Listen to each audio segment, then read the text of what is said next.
YouTube? It's your girl Nia Alexandra, aka King Alexandra. I mean, you already know the one. So today, bro, I just got done, like for real, just got done 5-10 minutes ago listening to that new Travis Scott Astroworld. So I'm about to give y'all this fresh and hot and ready review. Lego Astroworld Travis Scott review. Lego. I just got done listening to the album. I wrote down little notes about what I thought about each individual song on here and starred the ones I was feeling. So let's start off with, first off, I like the way Travis Scott layers his songs. What I say about that is you can definitely tell when it comes to the production side of it. I don't know if he produces it himself or if he got like his own separate producer or whatever. I think, don't Playboy Cardi work with him a lot?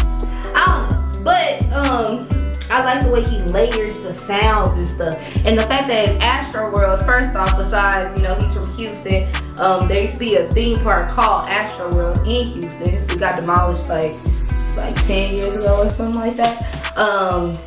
So first off, you know, Astroworld is fitting because, you know, he's from Houston and all of that, but then it's also fitting because I think some of the sounds he uses are very similar to sci-fi type of sounds, like those echoey sounds you hear at the end of in some of his songs or whatever.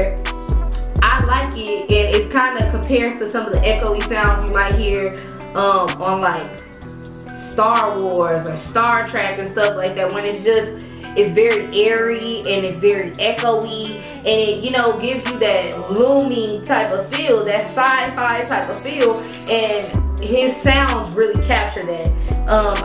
Like I said before, I like the way he layers. I like the way he does different things. For instance, in a bunch of his songs, such as Stargazing, Sicko Mode, these are two of the best ones where he used two different contrasting sounds. Sicko Mode, he did that about 3 times. He started off first with Drake, and then he got into his little part, and then came back in it with Drake. I like that. It changes up the flow, and it really gives him, Travis Scott, his own unique sound. Now, let's talk about bars. Bars, the best bars on here to me, and necessarily they weren't delivered by Travis Scott, was, to me, No Bystanders. Well, no, not No Bystanders. That wasn't the best bars. No Bystanders was the most lit song. The most lit song, No Bystanders, okay? I also like, on another note, I like R.I.P. Screw, which is ode to DJ Screw, which is, you know, a Houston and a hip-hop legend, giving that, you know, that real gritty Houston chopped and screwed sound. So yeah, I like the fact that he paid homage to that. But the song that has the best bars on this album, to me, Yosemite. I don't know if they were given necessarily by Travis Scott, because this song also features Gunna and, I don't know how to say his name, Nav or N-A-V, I don't know how to say his name. But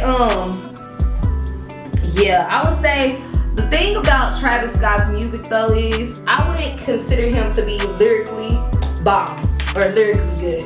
I can't, because sometimes, in my opinion, I can't hear his lyrics and stuff like that because of all the extras with the sounds. So I liked it when he simplified the sounds, such as on Stop Trying to Be God, and what was that other one? On Coffee Bean. He simplified the sounds and you got to hear what he was saying. You got to hear what he was talking about.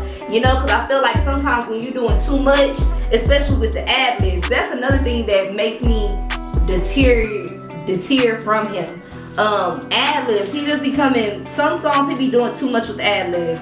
5% tint, to me, too many ad-libs. NC-17, too many ad-libs. And then also, I'm not gonna lie, NC-17, I listened to, but then I skipped once I heard 21 Savage, because to me, personally, I don't like overtly sexual, or when you're just saying things that are just, I don't know, it's just nasty, just be nasty. 21 Savage, I feel like sometimes do that, so I'm not that big of a 21 Savage fan, as you can see. But, like I said, I want him to sometimes simplify the sound.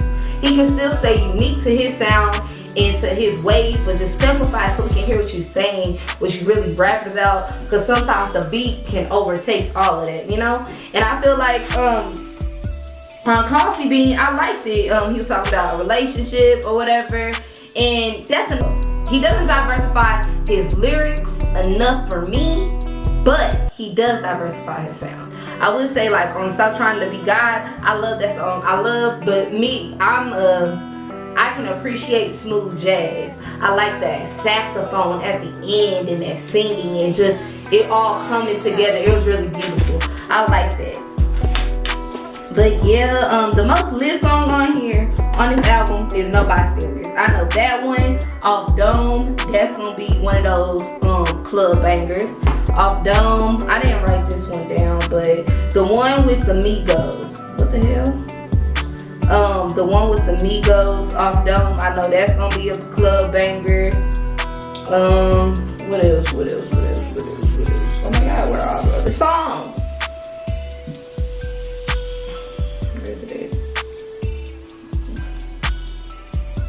I like Used to Fornication. I like that. Okay. It has to be Can't Say or Who Would. It gotta be one of those two. I don't know why I didn't write it down. But the one with the Migos club bangers, he has a whole bunch of club bangers because his beats are very popular and things like that. I liked it. It was a solid album. The songs that I would say have replay value for me personally that I would put on a playlist or something like that. I like Carousel featuring Frank Ocean. That was cool. It was nice. Sicko Mode with Drake. The best line he said is best. Just strip that thing down. You feel me?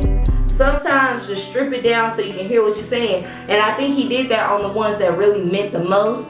Like Coffee Bean, and then Stop Trying to Be God. The ones that really had that opportunity to slow it down and cool it down and not do too much, he really did exemplify his lyrics and things like that. So, I liked it. I'm not the biggest Travis Scott fan because to me, doing all that, yeah, it's lit, or doing all that extra, I can't do it all the time. Like, it just, I feel like it starts to sound the same. In which I would say, even though he does layer his sounds a lot, it can become repetitive a little bit. So, yeah. I did like it though. It was a decent album, a good piece of work. I'm pretty positive the lovers of Travis Scott and the lovers of his sound and his fans are going to enjoy this album. It was an enjoyable album. It was a nice listen. It was a nice, cool 58 minutes, 17 songs, a nice body of work. Because I hate when artists come back from, you know, we've been waiting on your album and stuff like that, and you only come with 5 songs. You know what I mean? So he really delivered with a nice body of work that had, it had enough versatility, I guess. And yeah, it was cool. The artwork is popping. It's different. I like that. Yeah. Album to me, an 8. It's a solid 8. I have to give it a solid 8 because I don't think it's personally fit for me. That's why I'm not gonna rate it low. For me, I'm not gonna rate something low just because it probably won't be good for my taste. But if I do understand and I see the production value with it, if I do see the quality of it, then I'm gonna give it still a high mark. I don't think this was average. I can say it's average to me because I don't listen to his work like that. But I don't want to write this album off as just being average because I don't really like his music. You know what I mean? I'm gonna give him his credit where it's due. It's a good album. I don't think it's personally just, I don't think Travis Scott is just the artist for me personally, but I do like the album. It was good. Yeah. And I would say, like I said, I would go back to those songs. Stop Trying to Be God, No Bystanders, Sicko Mode, Carousel, Yosemite. Definitely gonna replay Yosemite. You know, so yeah, I fuck with it. Yeah, it's a solid 8. It's a good album. Let me know what y'all thought about the album below. Do you like Travis Scott? Were you anticipating the album? Did it live up to all your expectations, your goals, your wants, your dreams? Let me know in the comments below. Also, remember to like, comment, and subscribe. And follow me on all the social media right here down below. On Instagram at KingAlexandra1997. On Snapchat at Nia Ashford16. You know what to do. Follow me on all the social medias. On Instagram at KingAlexandra1997. On Snapchat at Nia Ashford16. I love you guys. Be ready for the next video. It's your girl Nia Alexandra, aka King Alexandra, and we out.